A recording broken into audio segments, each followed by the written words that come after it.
নমস্কার, আমি Sanchita. Cooking with সঞ্চিতাতে আপনাদের স্বাগত জানাই। আজকে সর্ষে পাবদার একদম অসাধারণ একটি রেসিপি আপনাদের সাথে শেয়ার করব। যে কোনো অনুষ্ঠান বাড়ির সর্ষে পাবদা খেতে এতটা অসাধারণ হয় কি করে, আজকে সেই রেসিপিটাই আপনাদের সাথে শেয়ার করব।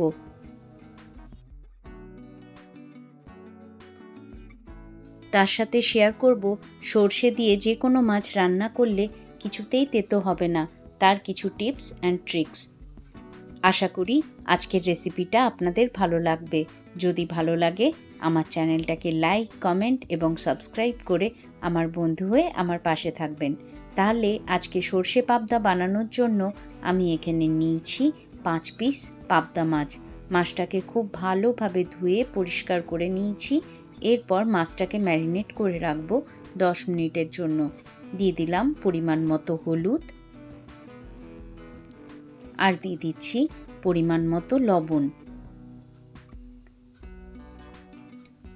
আর তার সাথে অ্যাড করে দেব 1 চামচ পরিমাণ সর্ষের তেল। এতে ম্যারিনেশনটা খুব সুন্দরভাবে মাছের গায়ে লেগে থাকবে।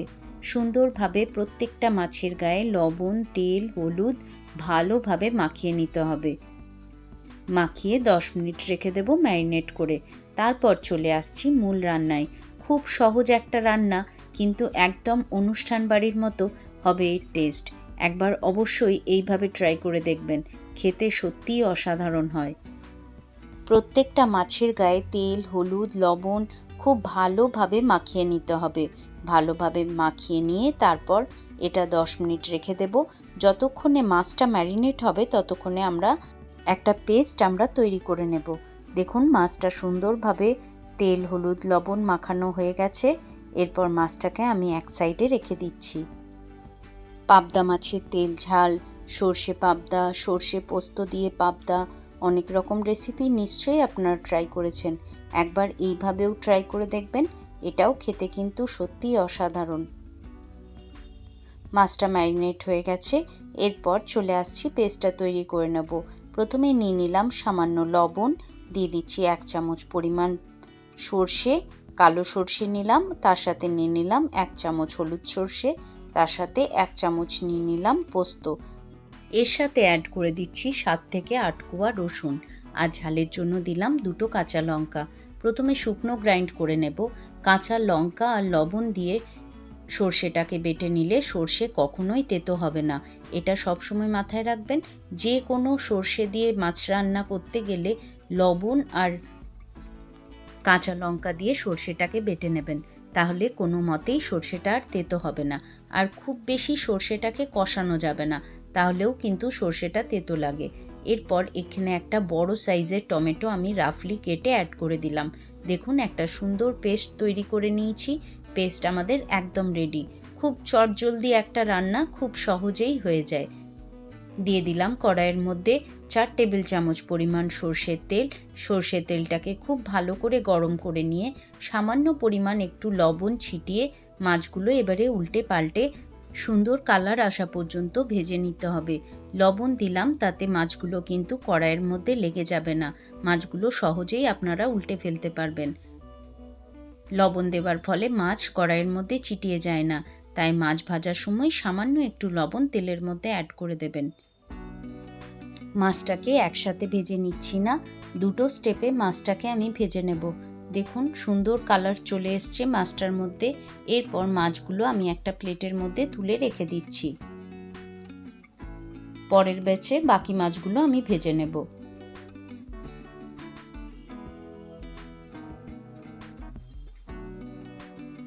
এই মাছগুলোকে উল্টে পাল্টে সুন্দর কালার আসা পর্যন্ত ভেজে নিয়েছি। দেখুন মাছগুলো সুন্দর করে ভাজা হয়ে গেছে। সমস্ত মাছগুলো এরপর একটা প্লেটের মধ্যে আমি তুলে রেখে দিচ্ছি। একটা কাজ কমপ্লিট হয়ে গেল। এরপর চলে আসছি পরের স্টেপে। মাছগুলো এই রকম কালার আসা পর্যন্ত ভেজে নিতে হবে। খুব বেশি হালকা করে ভাজলেও হবে না, আর খুব বেশি একদম লাল করে নিলেও হবে না। এই রকম কালার আসবে, সেই সময় মাছগুলো তুলে নেবেন।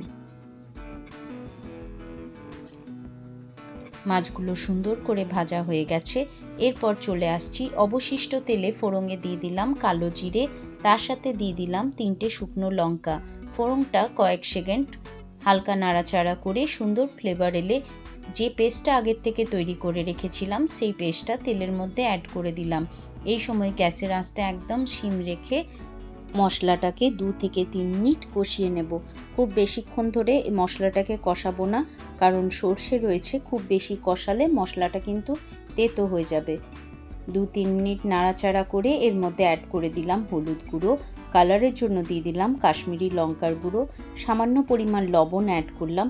মাথায় রাখতে হবে আমরা সর্ষে বাটার সময়তেও লবণ অ্যাড করেছি, তাই এখানে লবণটা বুঝে পর অ্যাড করবেন। যেহেতু পরে জল অ্যাড করব, তাই এখানে সামান্য একটু লবণও অ্যাড করে দিলাম। মিক্সিং জারে সামান্য একটু জল দিয়ে সেই জলটা অ্যাড করে দিলাম। এরপর আরও 2-3 মিনিট চাপা দিয়ে আমি এটাকে রান্না করে নেব। চাপা দিয়ে লো টু মিডিয়াম হিটে 2-3 মিনিট রান্না করে নিলেই সুন্দর একটা তেল ছেড়ে আসবে মশলাটার থেকে। তখনই বুঝতে পারবেন মশলাটা একদম প্রপার রেডি হয়ে গেছে। ততক্ষণে টমেটোর কাঁচা গন্ধটাও চলে যাবে, সুন্দরভাবে সমস্ত মশলা কষানো হয়ে যাবে। দেখুন মশলাটা একদম রেডি হয়ে গেছে, সুন্দরভাবে সাইড থেকে তেলটা ছেড়ে দিয়েছে। মশলা আমাদের রেডি। এরপর সামান্য একটু গ্রেভির জন্য আমি জল অ্যাড করে দিচ্ছি। একদম অল্প করে জল অ্যাড করলাম। ছোটো কাপের 1 কাপ পরিমাণ জল আমি এখানে অ্যাড করেছি। আপনারা যতটা গ্রেভি চাইবেন সেই অনুযায়ী জলটা অ্যাড করবেন। ভালোভাবে মিশিয়ে নিয়ে এরপর একটু ফুটে গেলেই তারপর এখানে ভেজে রাখা মাছগুলো আমি অ্যাড করে দিচ্ছি। সমস্ত মাছগুলো অ্যাড করে এরপর গ্রেভির মধ্যে খুব ভালোভাবে মিশিয়ে নিলাম। খুব হালকা হাতে মিশিয়ে নিতে হবে। এরপর চাপা দিয়ে 2 থেকে 3 মিনিট রান্না করলেই আমাদের সর্ষে পাবদা একদম রেডি হয়ে যাবে। 2 মিনিট পর দেখুন আমাদের মাছ কিন্তু একদম রেডি হয়ে গেছে। সুন্দর সাইড থেকে তেলটা রিলিজ করে দিয়েছে। মাছগুলো যেহেতু খুব নরম, তাই এই রকম আলতো হাতে কড়াইটা ধরে আমি নাড়িয়ে নিচ্ছি। তাতে মাছগুলো আর উল্টানোর প্রয়োজন হবে না, আর বেশি নাড়াচাড়াও করতে হবে না। দেখুন এরকমভাবে মাছগুলো একটু নাড়িয়ে নিলেই মাছগুলো আর তলাও লেগে যাবে না।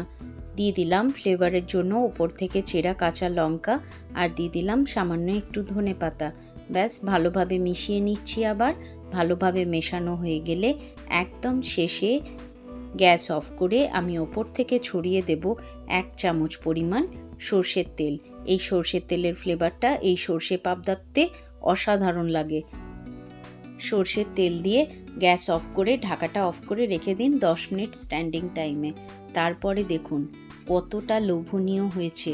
যতটা দেখতে এটা লোভনীয় হয়েছে, বিশ্বাস করুন খেতেও কিন্তু অপূর্ব হয়েছিল। এতটা অপূর্ব যে একদম মনে হচ্ছিল যে এটা কোনো অনুষ্ঠান বাড়িরই সর্ষে পাবদা। অবশ্যই এইরকমভাবে একবার ট্রাই করে দেখবেন। এইভাবে ট্রাই করে আমাকে জানাতে একদম ভুলবেন না সর্ষে পাবদাটা কেমন হয়েছিল খেতে। আশা করি আজকের রেসিপিটা আপনাদের ভালো লাগলো। যদি ভালো লাগে প্লিজ আমার চ্যানেলটাকে লাইক করবেন, শেয়ার করবেন এবং সাবস্ক্রাইব করে আমার বন্ধু হয়ে আমার পাশে থাকবেন। আমার নতুন বন্ধুরা বেল আইকনটা প্রেস করে অল নোটিফিকেশনটা অন করে দেবেন, তাহলে আমি যখনই ভিডিও দেব আপনাদের কাছে নোটিফিকেশন চলে আসবে। আপনাদের কাছে হাইপ অপশনটা এলে প্লিজ আমার চ্যানেলটাকে হাইপ করে দেওয়ার অনুরোধ রইল। আপনারা সবাই ভালো থাকবেন, সুস্থ থাকবেন এবং আনন্দে থাকবেন। দেখা হবে আরও নিত্য নতুন রেসিপি নিয়ে পরের ভিডিওতে। আজকের মতো তাহলে এখানেই বিদায় নিলাম। টাটা।